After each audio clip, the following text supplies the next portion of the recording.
வைகாசி மாசம் விசாக நன்னாளில் கைலாயன் கண்ணில் நீ பிறந்தாயே வேளா, கைலாயன் கண்ணில் நீ பிறந்தாயே வேளா.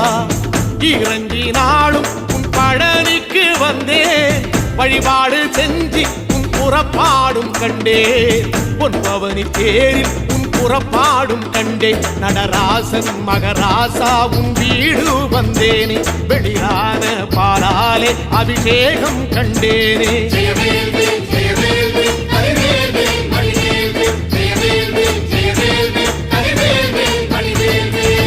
தென்பழனி தேடி உன் தென்பழனி தேடி, திருநீரு பூசி நான் ஓடோடி வந்தேன், திருநீரு பூசி நான் ஓடோடி வந்தேன்.